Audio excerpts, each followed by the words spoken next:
Welcome back to my channel. मैं हूं सरिता और आप देख रहे हो सरिता पॉल गार्डनिंग। कैसे हो दोस्तों? मेरे चैनल पर नए हैं तो सब्सक्राइब करें, पुराने हैं वीडियो पसंद आने पर हाइप भी कर सकते हैं। ये मैं दिखा रही हूँ खूबसूरत खिला हुआ येलो कलर का हाइब्रिड गुलाब, और एक फूल और खिला है गणेश बेल जिसको बोलते हैं, साइप्रस वाइन के ऊपर। ये इतने सारी बेलें थी ना, सिर्फ एक बेल ही चल पाई है उसमें से, और उसमें आज निकला है पहला फूल। बहुत ही खूबसूरत चटक कलर है इसका, और काफ़ी सारे गुलाब इस टाइम पर खिले हुए हैं। इनको कैप्चर करना मुझे बड़ा अच्छा लगता है, क्योंकि एक दो दिन के बाद तो ये ख़त्म हो जाते हैं, तो उनको अपने कैमरे में जब कैप्चर कर लेते हैं ना तो अच्छा लगता है।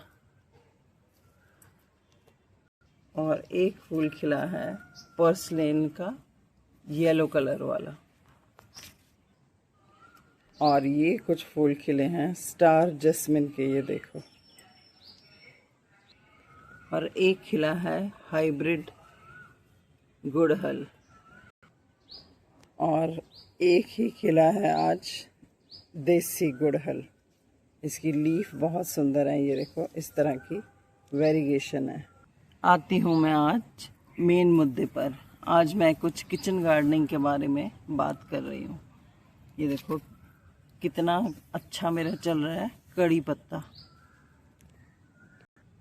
अगर आपने भी अपने किचन गार्डन में ग्रो बैग में कुछ सब्जियां लगा रखी हैं, तो इस टाइम पर कुछ मैं ऐसी बातें बता रही हूँ जो सावधानियां अपने यूज़ करनी है, और कुछ गलतियां ना करके आप अपने सब्जी को और पैदावार बढ़ा सकते हो।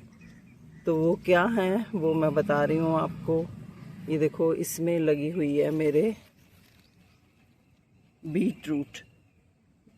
अगर इसके पत्ते थोड़े ज़्यादा हो रहे हैं, बहुत ज़्यादा घना हो रहा है, ज़मीन तक पहुंच नहीं रही रोशनी, तो आप इसकी थोड़ी थोड़ी लीव कट कर सकते हैं। और इसमें एक ये बूटी सी इस तरह की बहुत सारी ज़मीन में फैल जाती है, जो कि पौधों को और बढ़ने नहीं देती। तो आपने इस टाइम पर ये जो खरपतवार बोलते हैं हम इसको निकालना बहुत ज़रूरी है।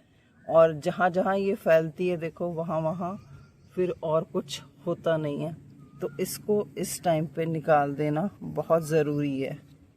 नहीं तो ये पूरा जाल बन के पूरी ज़मीन की सारा न्यूट्रिशन ले लेगी। और ये भूमि आंवला भी बहुत सारी बस नमी मिलने पर ज़मीन से अपने आप ही निकल आता है। तो आप अगर इसको यूज़ नहीं करते तो इसको भी इस टाइम निकाल दें। और ये मैं दिखा रही हूँ, मैंने भिंडी लगाई थी, वो नीचे छोटे छोटे पौधे सारे निकल आए, दिख रहे होंगे इस टाइम पर। अगर आपके भी कोई पुरानी सब्जी लगी हुई है जिसके ऊपर इस तरह से, ये देखो भिंडी लगनी शुरू हो गई है, अगर आप इसको टाइमली नहीं निकालते तो ये वहीं पे ख़राब हो जाती, पक जाती है। तो सब्जी को टाइम से कट करना भी बहुत बड़ा काम है। अगर आपने भी बेल वर्गीय सब्जियां लगा रखी हैं, जिस तरह से ये बरबटी है, घिया, तोरी, लौकी जो लगा रखी हैं, तो इस टाइम पर इसमें भी फ्लावरिंग शुरू हो गई है और बेलें थोड़ी सी बढ़ जाती हैं, तो आपको उनको भी संभालना बहुत ज़रूरी है। ये देखो बेलें मैंने दीवार के साथ इस तरह इस रस्सी के सहारे ऊपर चढ़ा दी हुई हैं इस तरह से। तो आपको इनको चढ़ाना भी बहुत ज़रूरी है, नहीं तो ये ज़मीन के ऊपर ही सारी फैल के वहीं फिर नीचे ना तो नीचे अच्छे से फैल पाएंगी, और ना ही आपको पता चलेगा कि उसमें फ्रूटिंग कहाँ पर हो रही है। इस तरह की अगर आपके पास ग्रिल है तो उसके ऊपर भी आप चढ़ा सकते हो, या फिर आप ट्रेलिस भी बना के इस तरह का जाल सा एक बना के, देखो ये मैंने पाइप वगैरह लगा के उसके ऊपर ये सारी बेलें चढ़ा दी हुई हैं। तो बेलों के लिए तो जाल बनाना बहुत ज़रूरी है। बस थोड़ा सा आपको इसको डायरेक्ट करना है, इसको कि इसने कहाँ जाना है। इस तरह से बेल का मुंह मोड़ना है आपने, फिर तो इसमें से ये निकलने वाले टेंट्रिकल्स अपने आप ही पकड़ पकड़ के चढ़ जाते हैं। ये देखो, खुद ही ये रास्ता ढूंढ ढूंढ के चढ़ जाती हैं ऊपर। और इधर लगा रखी है मैंने मिर्ची, तो इसकी हार्वेस्ट अगर कुछ भी लगा रखा है तो उसकी टाइमली हार्वेस्ट करना बहुत ज़रूरी है। चलिए देखते हैं, नहीं तो वहीं पर वो सब्जी या फ्रूट वहीं पे लग के ख़त्म हो जाएगा और आपको उसका फ़ायदा नहीं होगा। ये देखो। और अगर थोड़ी सी ज़मीन है तो एक कोने में आप इस तरह से पिट भी बना के जितना गार्डन वेस्ट है उसमें डाल सकते हैं, जिसमें कि खाद बन सके। ये देखो, जितना गार्डन का वेस्ट है आप उसको कचरे में मत फेंके। ये मैंने कर लिया है मिर्च का हार्वेस्ट, और ये मैंने इस तरह से लगा रखी है ये पालक के ऊपर भी बीज आने लग गए हैं। तो आप भी इसकी कटिंग करते रहें ताकि बीज पक के फिर ये ख़त्म ना हो जाए। ये काम भी बहुत ज़रूरी है। और चौलाई जो आपने लगाई है, अगर नहीं लगाई है तो इसको आप ज़रूर अपने गार्डन में ऐड करें। ये बहुत ही पौष्टिक इसकी सब्ज़ी बनती है।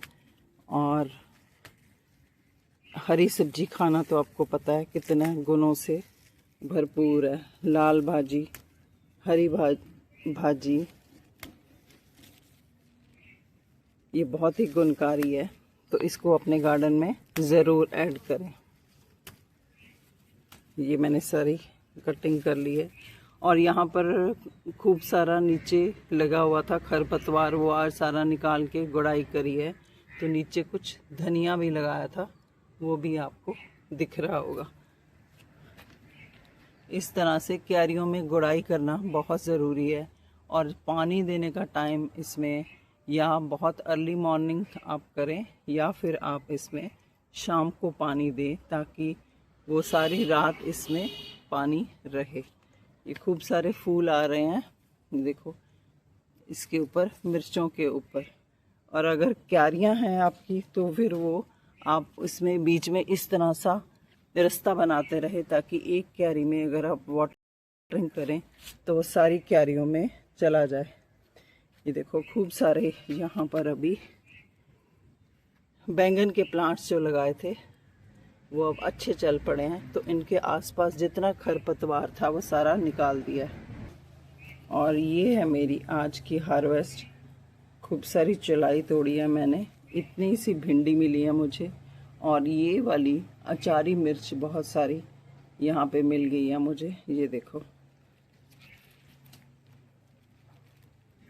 तो मिर्चें भी मैंने घर की मिर्चों से ही लगाई थी। और ये जो डंडियाँ बची हैं वो मैं बता रही हूँ आप इसका उपयोग किस तरह से करें। आप गार्डन वेस्ट से इस तरह के छोटे छोटे क्रेट लेके थर्मोकोल के उसको भरने का काम कर सकते हैं। तो देखो, नीचे मैंने लगाए हैं इसके सूखे पत्ते, और उसके नीचे एक लेयर लगी है सब्जियों की। मतलब किचन से जितना भी वेस्ट निकलता है वो सारा मैं इसमें भर रही हूँ। और एक आप भी अपने घर में इस तरह से कोई बोरी, बाल्टी लगा सकते हैं जिसमें ये सूखे पत्ते, नारियल के खोल या सब्जियां इसमें डाल के भर सकते हो।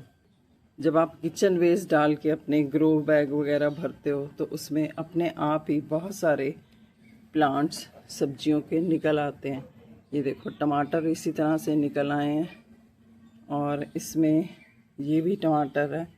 और ये तो मैंने इसमें लगाई थी हल्दी, अदरक और अरबी, वो इस समय अपने आप ही निकल आई हुई है, देखो।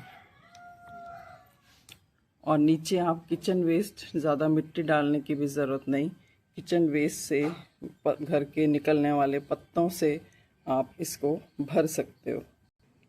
ये ज़रूरी नहीं होता कि आप 100% सक्सेस ही हों ये मैंने देखो, इसमें मैंने धनिया लगाया था जो कि बिल्कुल भी अंकुरित नहीं हुआ। इसमें भी मैंने नीचे सारा किचन वेस्ट भर के और थोड़ी सी मिट्टी डाल के इसमें लगा रखे। आज मैं फिर से इसमें धनिया लगा रही हूँ, तो आप भी धनिया अभी लगा सकते हो। ये देखो, करना क्या है, आपने थोड़ा सा इसको क्रश करना है और इस तरह से मॉइस्ट पहले मिट्टी होनी चाहिए, बस वो डाल के, और आपने थोड़ा सा इस तरह से आप इसको अपने हाथ से ही कर देना है और हल्की सी मिट्टी की लेयर इसके ऊपर बिछा देनी है। अब मैं दिखाऊंगी इसको कि ये कब और कैसी ग्रोथ करता है। तो आप धनिया तो किसी भी सीज़न में लगा सकते हैं, बस उसमें नमी बनी रहनी चाहिए। अगर ये बिल्कुल सूख जाएगा तो फिर ये नहीं उग पाएगा। सदाबहार तो अगर आप एक बार लगा लेते हो ना, तो उसके पौधे तो आपको सालों साल अपने गार्डन से मिलते ही रहते हैं। बस इनको सेपरेट करके अलग अलग जगह देते रहें। और मेरे को बड़ी खुशी हो रही है दिखाते हुए आपको कि मेरे ये सीताफल के पेड़ में थोड़े से, ये देखो, फूल आ गए हैं। ये दिख रहा होगा आपको। ये इस साइड में भी ये देखो, ये फूल है, ये वाला। ये मैंने बीज से ही लगाया था। ये पेड़ भी काफ़ी बड़ा हो गया हुआ है। सेंटर से मैंने थोड़ी कटिंग कर दी थी जिससे कि ये ज़्यादा ऊपर ना जाए। ये देखो, ये दिख रहा होगा आपको, ये फूल लगा हुआ, ये वाला फूल। ये देखो, देखते हैं अभी ये कितने ज़्यादा परिवर्तित होते हैं फलों में। एक ये भी है, ये देखो, ये। चलिए, अब खिला हुआ आपको एक मैं लोटस भी दिखा देती हूँ। खिला नहीं है, मतलब अभी खुला नहीं है ये। और ये है मेरे लोटस के टब्स। इसमें भी एक ये इसी तरह का खुलने वाला है और भरे हुए हैं इस तरह से। चलो, ये तो मैं किसी और में दिखाऊंगी आपको। कैसी लगी है आपको मेरी आज किचन गार्डनिंग टिप्स? अच्छी लगी हों और अंत तक आप रुके हों तो थैंक यू सो मच। मिलते हैं फिर किसी और टॉपिक पर, किसी और जानकारी के साथ। Thank you so much. और ये देखो, इसके बीच में मछलियाँ भी हैं।